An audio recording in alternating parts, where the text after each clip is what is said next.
नमस्कार मित्रांनो, आज बघा मी बिर्याणी भात बनवलेला आहे. एकदम साध्या सोप्या पद्धतीने बनवलेला आहे. फक्त अद्रक लसूण पेस्ट, धना पावडर, जिरा पावडर, कांदा, टॅमॅटो आणि कोलम तांदूळ घेतले. 2 फुलपात्र कोलम तांदूळ घेतले.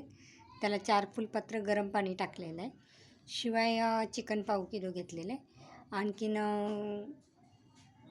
बाकी काही ह्याचा बादशाह मसाला घेतलेला आहे, बिर्याणी मसाला.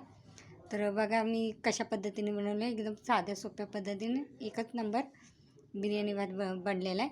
तर तुम्हाला मी दाखवते बघा. आणि कुकरमध्येच बनवायचं, फक्त 2 शिट्या फास्टमध्ये करायच्यात, 1 शिटी सिंगलमध्ये करायचे. तर ह्या पद्धतीने भात बनवलेला खूप छान आणि टेस्टी लागतो. तर नक्कीच तुम्ही माझ्या पद्धतीने ट्रायल करा आणि बनवून बघा. तर आता मी तुम्हाला दाखवते भात कसा बनवला आहे. कारण का मी पूर्ण रेसिपी नाही दाखवू शकली, पण एकदम साध्या सोप्या पद्धतीने बनवलेला भात खूप टेस्टी आणि छान लागतो. तर तुम्ही बघू शकता. तर आता इथं बघा माझा भात तयार झालेला आहे, एकदम रेडी. बघा किती छान असा मस्त झालेला आहे, खूप छान झालेला आहे. आता आपण असा या पद्धतीने हलवून घ्यायचा आणि गरम गरमच खायला घ्यायचा. तो खूप छान लागतो भात. तर नक्कीच तुम्ही बनवा आणि नक्कीच खा.